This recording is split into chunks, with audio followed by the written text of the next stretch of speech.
como um espaço de escuta para a afirmação da descolonização do conhecimento, partindo da ideia de que determinadas temáticas são primordiais no campo ético e político da classe trabalhadora e da classe social. Da justiça social.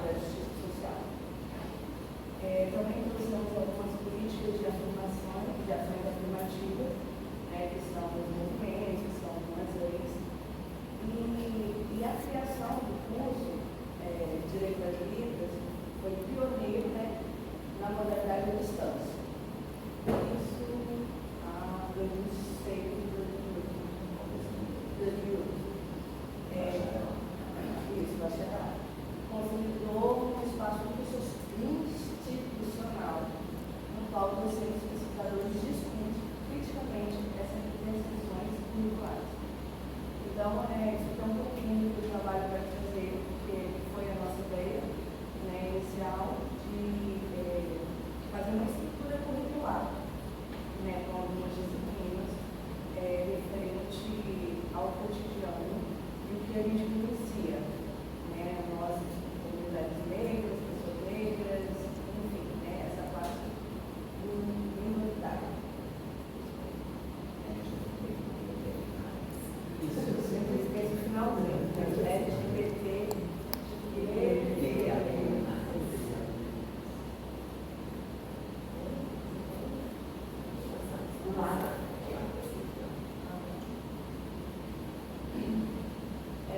o objetivo principal do estudo consiste em analisar a reconstrução curricular, como eu tinha comentado, interseccional de formação de tradutores intérpretes, a partir da temática de tradução, interpretação, raça, gênero e sexualidade, propondo elementos éticos e políticos. Nós referenciamos estruturas da didática da tradução, articulando um modelo do grupo FACT, de Gustavo Silva Vasconcelos, e a abordagem crítica e positiva do tradutor intérprete, que foi citado por nosso. Em uma perspectiva cotidiana para a produção curricular, refletindo desigualdades sociais e integrando teoria e prática de maneira concreta, interseccional e contextualizada. Essa análise ela evidencia como racismo estrutural e as violências de gênero e raça, e atravessa uma prática profissional. Ela demonstra a leitura e a regulação constante do corpo interseccionalizado, fundamentada pelos contraditos que têm as propostas.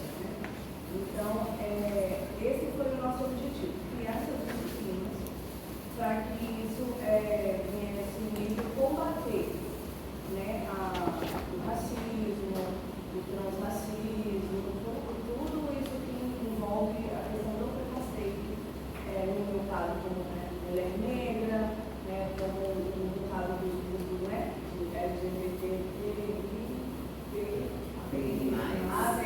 eu sempre escrevi essa pergunta. Pode falar aí, Julia.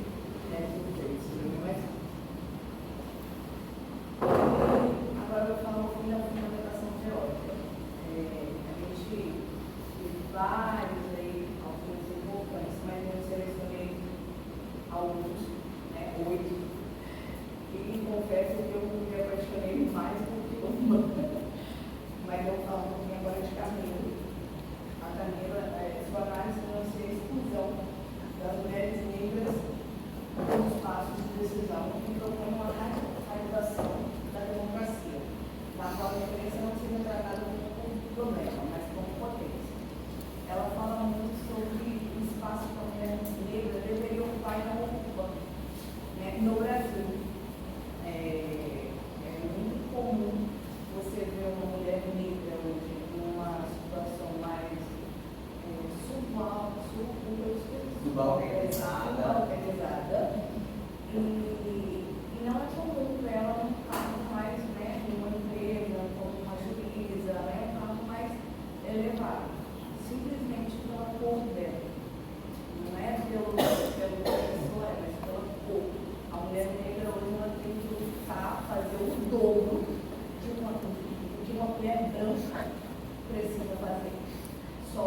favor dela. Então, a Camila, ela fala muito sobre isso. Almeida afirma que o racismo não é uma patologia social, nem um desarranjo institucional, mas uma decorrência da própria estrutura social, derivando as relações políticas, econômicas, jurídicas e familiares, da quais o racismo se constitui como regra de uma exceção.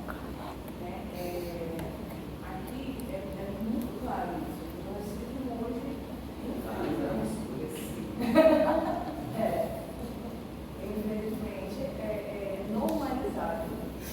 Quando eu comentei com a Jeff, eu estou vendo isso, tipo assim, ainda não é assim, mesmo sendo negra, porque como eu vivo isso no meu cotidiano, acabou que eu mesmo normalizei. Mas quando você começa a ler que outras pessoas sofrem ou passam por coisas bem piores, que foi o dado que eu li sobre comum ter no máximo em todo o Brasil 20 pessoas com carro, umas meninas, uma promotora, e isso tipo assim, gritante, um branco ter todo esse excesso. Eu falei, como assim, gente? O Brasil é enorme e a gente só tem isso aqui. Aí já fiquei lá, isso é muito comum. Então, isso me assustou bastante, mesmo sendo no meu cotidiano, mesmo eu sofrendo desde da minha infância, desde que eu me entendo, é gritante, sabe? Esse preconceito, somente pela cor, somente pelo gênero. É um gênero que fala muito mais coisa. Nascimento. Nascimento analisa especificamente os homens negros típicos, mostrando que a raça atua como um signo ideológico de coisificação do corpo e esvaziamento da identidade profissional, levando-nos às estratégias de autodefesa de seus lugares sociais. Nascimento cita que, mesmo o homem sendo negro, ele tem privilégio, que a mulher negra não tem por ser mulher. Então, assim, mesmo sendo negro, ele sofre, sim, do preconceito, do racismo, mas ainda não é como uma mulher negra sofreria. Ele tem aquele privilégio por ser negro, por a gente estar na sociedade patriarcal. A palavra. Quilomba mostra como o racismo cotidiano e generalizado através dos corpos transformando em espaço de resistência política e estética. As experiências de mulheres negras diferem das de homens negros, mas ambas expõem múltiplas camadas de opressão de marco cotidiano. É um pouquinho que o Nascimento fala, só que eu me apaixonei pela Quilomba porque ela cita em alguns tópicos que a gente que é negro, a gente precisa muitas vezes usar uma máscara. Então, declaro sobre isso, falando de máscara. Para você não expressar a sua dor. Tipo, eu sofri racismo, eu sou preto, não vou morrer, porque eu sou guerreiro. E não é assim. A gente não tem que se normalizar com isso. Eu, como qualquer outra dor, foi um ato de violência, como qualquer outro ato, mas não. Um crime, mas não, a gente, por ser negro, a gente tem que, não, vamos lá, cabeça erguida, e eu fiquei muito chocada com isso. E outra coisa que eu acho que também que eu gostei muito, ela fala assim, quem tem o direito de fala? Todo mundo tem o direito de fala, mas o negro não pode falar, que é onde tudo também é máscara, ele não pode falar. Mas quem falaria melhor das suas vivências? O que sente isso? O que vive isso? Todos os dias. Então, assim, o negro ele tem sim o seu direito de fala, ele tem que ter o seu direito de fala, porque ele vai saber exatamente falar o que ele está sentindo, o que ele está passando. Isso como ser humano, a gente só consegue sentir a dor do outro quando a gente passa por isso. É muito fácil falar só na teoria, a prática é outra, totalmente diferente. E aí vem aquela fala, ai, mas eu tenho um tio preto, eu tenho um amigo gay.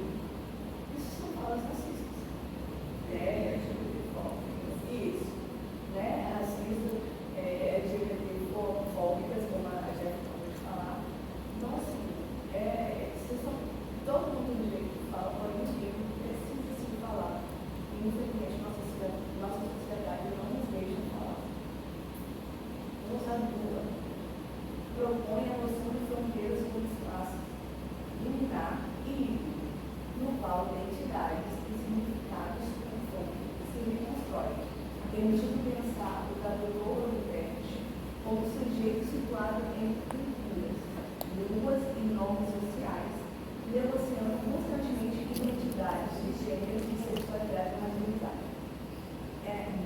Eu vou falar junto com o público porque tem a mesma fundamentação. Né? O também enfatiza a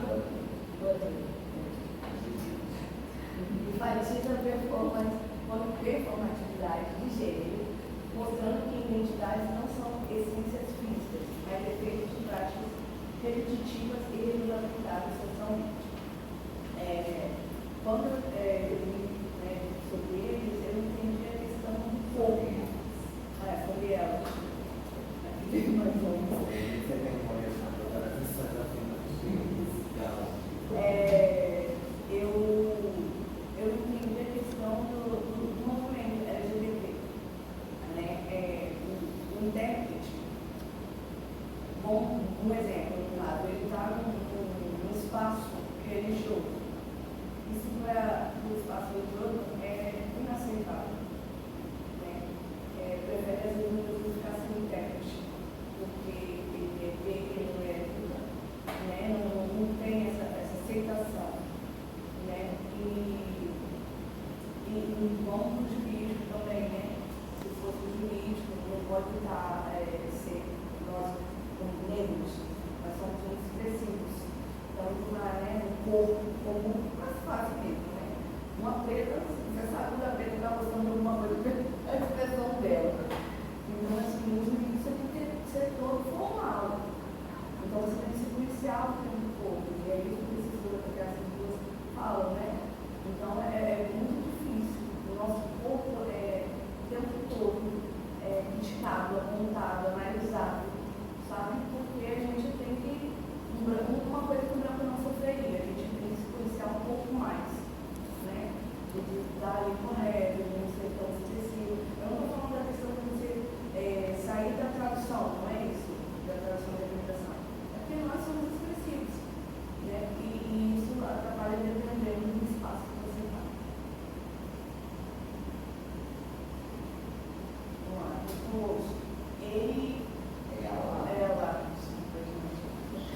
ela investiga interpretações simultâneas de português para letras, analisando intérpretes de diferentes gêneros e orientações sexuais, mostrando que, embora as decisões tradutórias se mantenham formalmente equivalentes, a expressão sobre identidade de gênero evidencia que a tradução e a interpretação são práticas sensíveis a normas sociais e a relação de poder, que eu acabei de falar, né, na questão do espaço. Santos analisa interdititivos não heteronormativos, evidenciando por suas identidades, através de práticas interpretativas em relações com a comunidade surda, refletindo sobre aceitação, preconceito e estratégia de afirmação de gênero. Bom, mas eu ainda análise.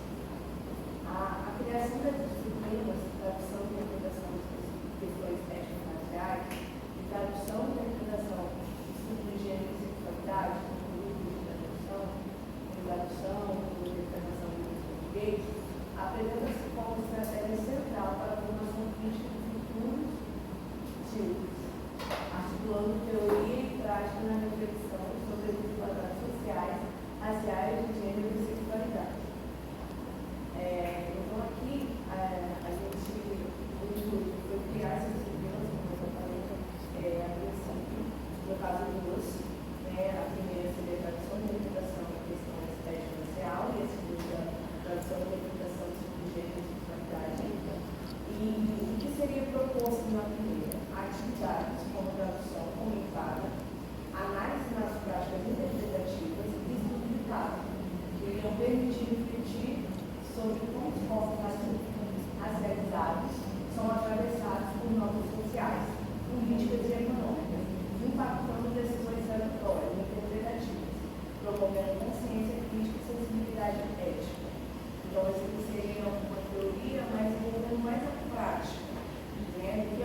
formas de opressão estruturais, especialmente as de raça, gênero e sexualidade.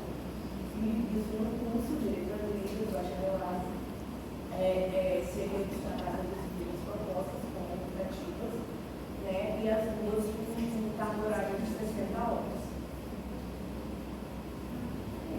Essas são as minhas referências.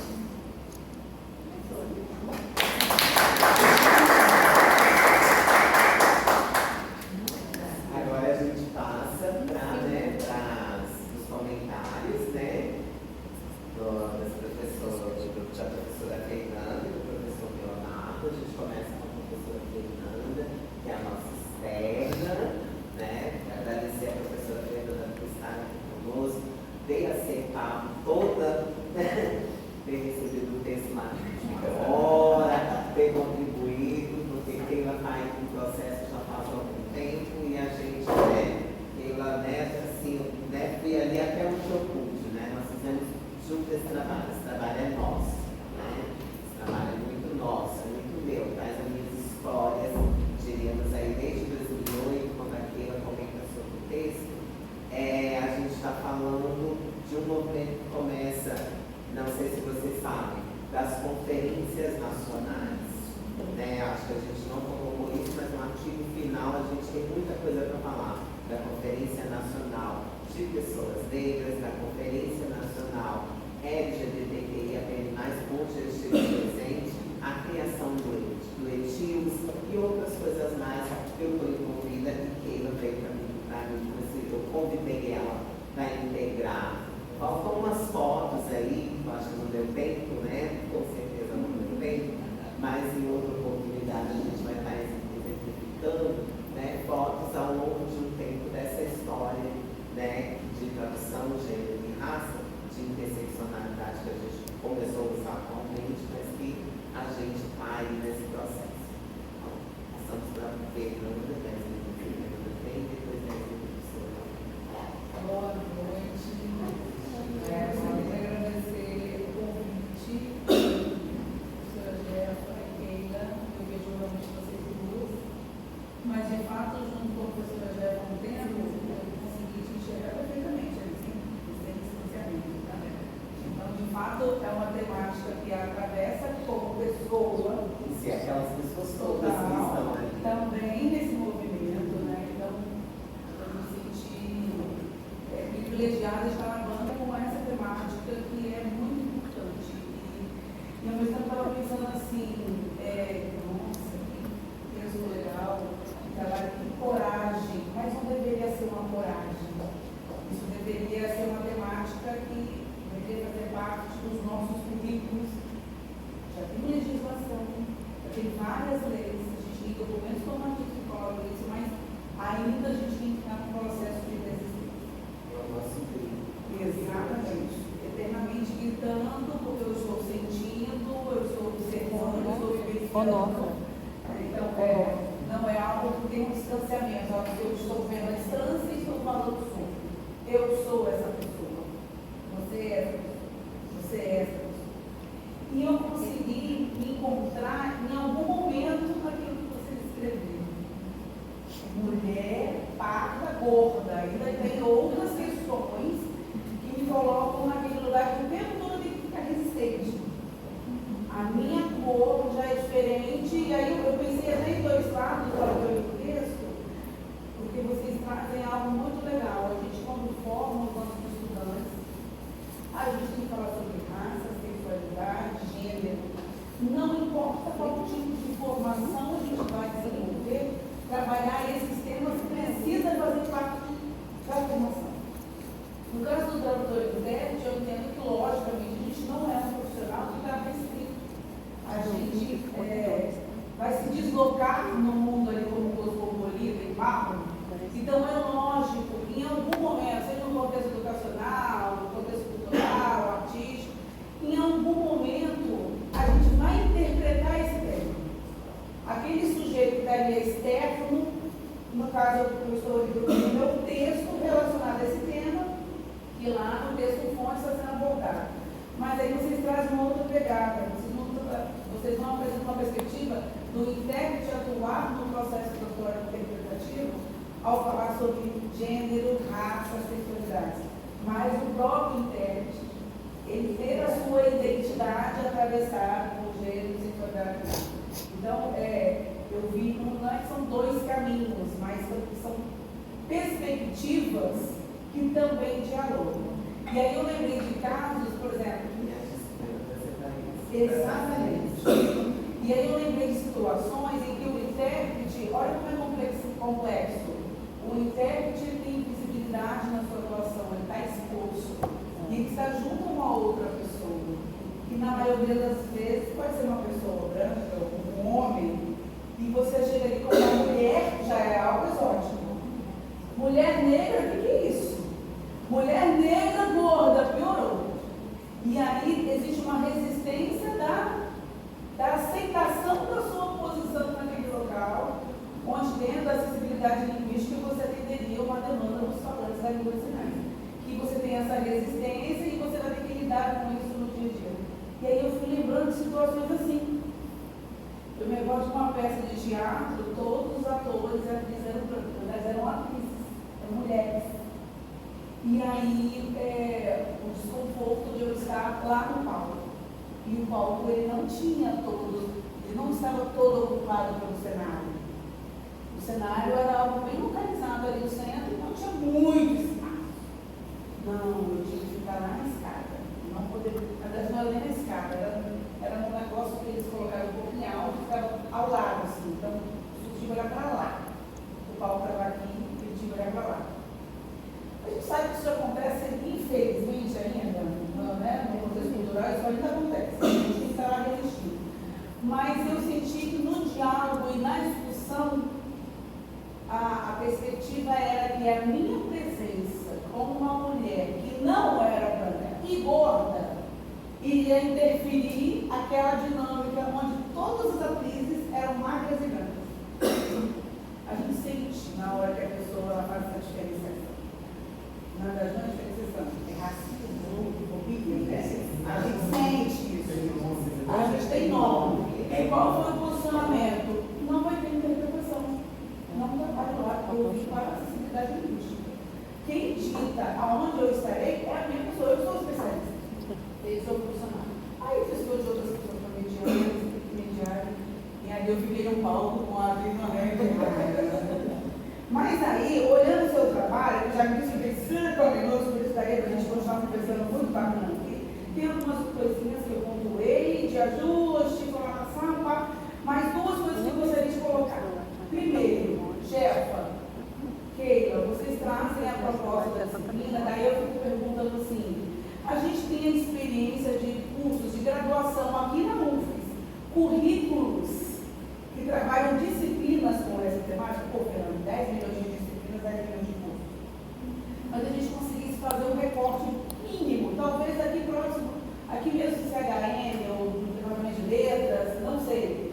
Eu fiquei curiosa, sabe? Porque então é uma ação, é uma proposta que vocês estão colocando, que a própria universidade, onde a gente tem pessoas que fazem parte desse movimento de resistência desde 2006. O que a universidade fez até hoje? Eu me perguntei. E agora, quando você diz, desde 2006, junto com fulano, Beltrano, a gente está lá movimentando tudo, que não é de ontem. Ok, o que a gente tem hoje na universidade? Seria interessante não pegar esse aspecto histórico.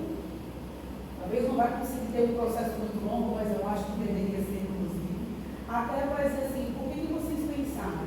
Não, Fernanda, porque o nosso corpo estaria nisso. Ok, mas tem uma história de resistência que eu acho que tem que dar visibilidade agora. Não foi algo que apareceu de hoje. Desde 2016, desde 2006, que você colocou isso, né? E como que a universidade, se ela tem essa prática ou não, de pensar em um currículo que contemple a diversidade. Então, eu acho que de alguma forma a gente poderia fazer um pequeno recorte, se não fosse muito, eu acho que a gente demandaria algum tempo, para até a gente ter essa noção, pelo menos do recorte por onde você atravessou aqui dentro da universidade. Eu acredito que tem. Eu acredito que tem. Eu acho que seria muito interessante para dizer, tá vendo? Surgiu por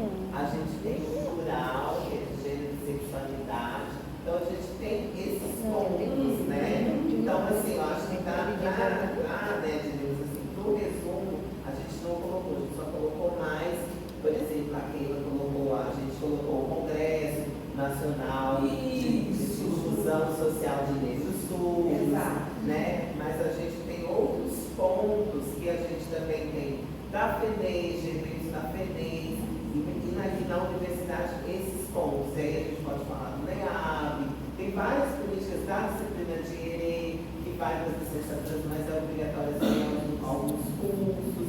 Então a gente tem muita coisa que eu Tem muita coisa, mas é assim, muita coisa. Apresentar. Mas é muita coisa, Jeff. Ok, a gente vai falar a nível nacional e fazer tudo dois estados. Mas localizar, fazer um pequeno recorte. Porque assim, ela trouxe os eventos, eles apareceram e sumiram ao mesmo tempo. Aí eu fiquei curiosa, voltar. Como é que está dialogando com a história de resistência, sabe? E aí uma outra sugestão é em relação ao objetivo geral específico, a partir do que eu encontrei no resumo expandido. No objetivo geral, ela vai analisar a redução curricular e aí dentro do mesmo objetivo, diz assim no final, propor uma análise crítica que seria a criação de disciplinas. Eu acho que o objetivo geral poderia ser analisar a reconstrução curricular interseccional de formação de tios nas temáticas gênero, raça, sexualidade e nos específicos problematizar o estudo que vocês fizeram, analisar por desigualdades estruturais através de uma prática de formação que aí traz e propor a criação de disciplinas. Entendeu? Quer dizer, a disciplina ela vem como uma demanda, porque isso é um movimento de resistência desde 2006, a partir dos núcleos, a partir de grupos. Coletivo. Isso, exatamente. Mobiliza até hoje esse tema, que os temas, sexualidade, ele faz parte do turismo. Então, essa seria uma alteração aqui em relação aos objetivos, a partir do que vocês já têm. Então, não é criar nada novo, a não ser que no primeiro clube para expandir a parte histórica mesmo, assim. Mas a gente teve, na verdade, eu vou contar para vocês. Keila entra comigo, né, no trabalho, a gente já tem, né, o Letiz Black, que eu menciono, e dentro do Letiz Black, Letiz Black, Letiz Black, né, que foi pela professora Silva, então a gente pode contar tudo isso, né, isso já está contado, né, quando talvez o texto aparece lá, falando que a gente já estava discutindo, sou eu e a Silvana. Sou eu e a Silvana Eliá. Outros momentos, por exemplo, as meninas do TCC são orientadas da Silvana, que a gente tem toda uma movimentação que não dá para se perceber. E aí, por exemplo, agora, lá em Salvador, no Entrat, em novembro, em Salvador, nós teremos um simpósio que é só sobre interseccionalidade, que eu estou à frente. Né? Diríamos aí, fui eu que fui contemplando esses conceitos ao ponto. Silvana me chama, eu sou a mais velha, né? A mais velha aí no campo, né? No campo desse sentido, né? Por ter estado à frente das questões de cotas raciais, para pessoas pretas e pardas, das questões LGBT. Estava na primeira conferência nacional LGBT em 2008, enfim. Então, tem todo nós que estavam interpretando. Então, tem toda uma história que vem daí, a gente também quer trazer essa história também, né, para quem queira ver estudar comigo aí, as interseccionalidades, entender tudo que a gente tem para fazer. Obrigada, Pedro. Obrigada, parabéns.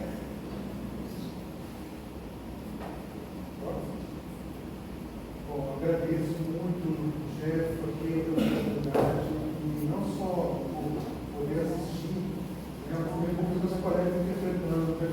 Eu comecei compreendido, eu fui pegando isso, gente. Ficou quente. Aquece. Então é uma grande oportunidade, não só para nós, né, professores, estar novamente nesse lugar de sala de aula e tal, né, mas justamente também para todo mundo que está assistindo, porque não só prestigiar um colega, é ver como é que é feito e o jogo você vai também. Né? Então é uma coisa importantíssima. Né? Porque a gente vai fazer um pouquinho aqui e a Ademar também. Então, a coisa do Ademar falando que estamos revivendo o nosso período de pedagogia, né? Eu era intérprete dele, era aluno. Também, né? Também.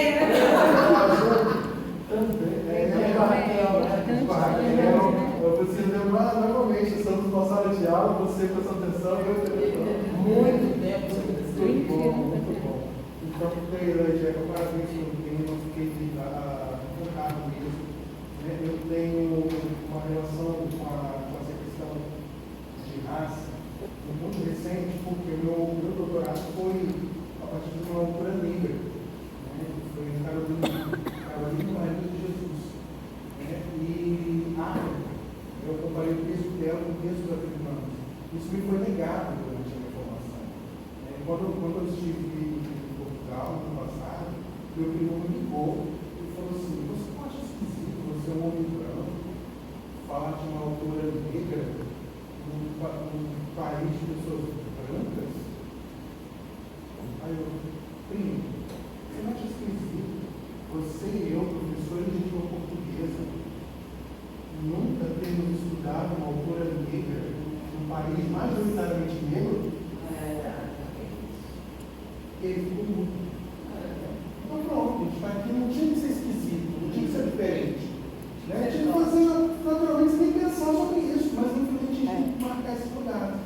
Eu fico muito feliz com essa iniciativa de uma pesquisa, que já elabora algumas disciplinas para a gente pensar, não essa questão racial, por exemplo, que eu trouxe, mas a questão LGBT também, que é uma coisa que atravessa. Então, eu também para mim, muito, depois eu vou pegar essa foto para vocês.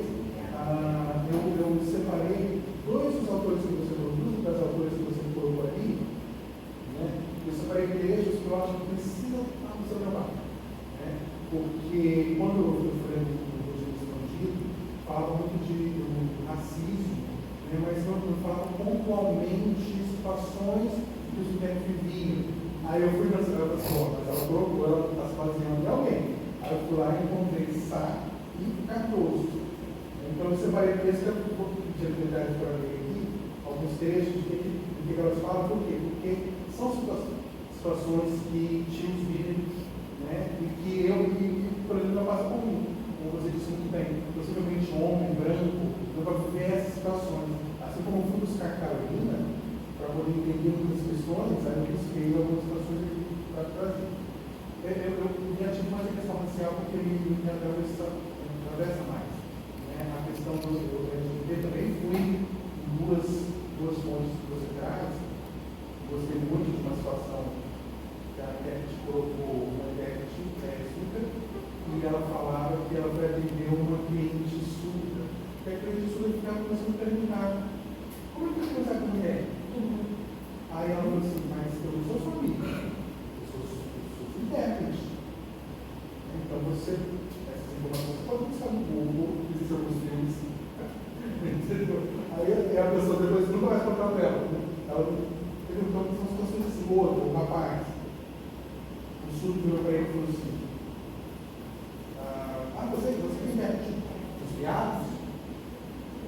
Porque se colocar em situações de interpretar esses discursos, esses contextos.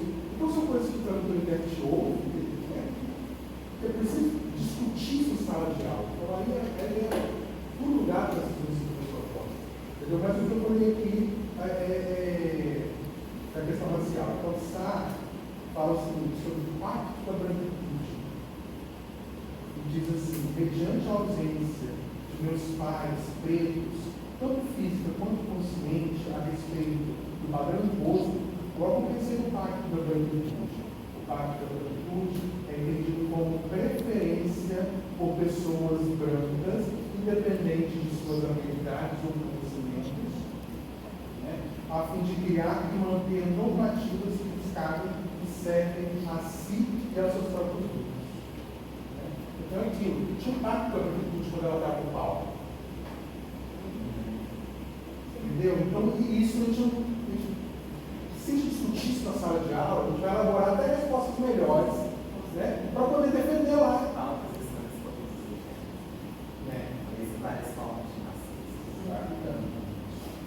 Aí depois tem uma coisa que eu nunca refleti, e aqui isso você traz reflete: a norma da vestimenta preta. Recordo-me no início de uma disciplina em que o professor apresentou um plano de ensino e alertou que os trabalhos daquela matéria seriam aceitos apenas com o uso da camisa preta.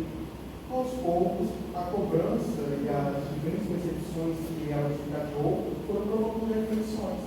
Por quê? Porque, dependendo da meu ponto de pele, preto favorece. Exatamente. Porque não é a cor preta, é o contraste.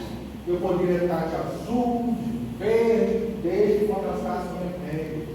Então, isso precisa ser elaborado. Aí tem outras questões aqui, que é aparência como critério de exclusão, falta de diálogo e violência simbólica, né, como a falta de diálogo que configura a publicidade dessas práticas, e racismo estrutural, né, quando a pessoa vai lá para prestar serviço, você não atende o perfil da empresa. Ou eu preciso de uma negra. Eu preciso de um negro de uma Eu tenho uma negra. cota para cumprir. Exatamente. Né? Então, é isso aí. E só para fechar a SAC, que é a formação eurocêntrica. Nossos referentes são muito europeus, são muitos das pessoas realizadas lá, e poucos da América Latina, poucos no norte da África. Para essa questão de tradução e interpretação. Né? A outra autora que é Cardoso, ela traz também essa subjugação da estética cultural, a questão do turbano a gente não pode usar. A questão do julgamento não pode usar. Mas por que não pode usar? Eu, homem branco, é alguma coisa que eu tenho que retirar de mim? Não, eu estou resolvido. Mas eu sou homem branco. Mas quando uma outra pessoa, mulher, negra, outras questões, né, na aparência, tá demais porque o padrão sou eu. A estigmatização do trabalho, o racismo institucional na contratação, epistemicídio e o racismo. Aqui eu quero que parem isso aqui.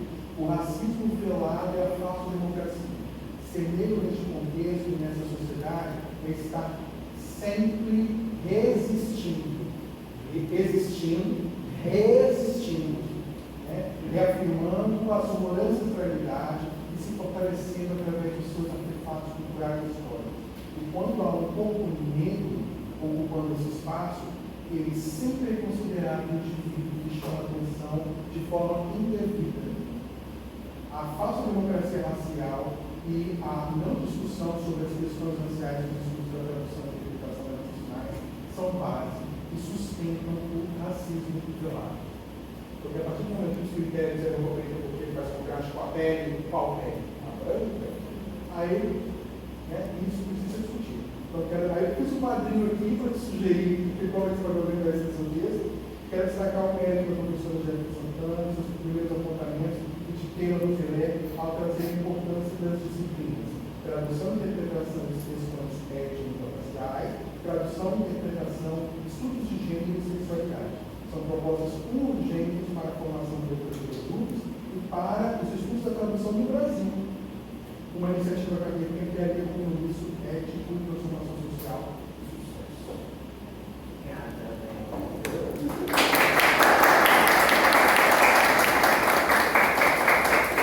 A gente gostaria de conversar sobre todos os trabalhos, do trabalho da Liliane, né, do trabalho da Elisângela, quantas questões que a gente poderia estar envolvendo, né? Mas a gente, desde então, tem feito essa prática, mas a gente pode pensar futuramente em algumas práticas que a gente pode realizar para a gente ampliar o debate, né? Eu acho que essa ampliação de temas como esses, né? Eu acho que não, né, os temas como Liliane trouxe, Elisângela trouxe, mas os temas de debate que a gente está falando de lutas contra as opressões, né? Eu acho que eles precisam ter uma demarcação muito grande. Eu acho que as contribuições que vocês deram, né? Eu acho que assim, né, vai fazer muito sentido, começa a fazer muito sentido para nós que estamos diretamente ali nos movimentos sociais, né? E aí convidando Keila para isso também, né? Diríamos aí, isso faz parte de toda uma luta aí de vários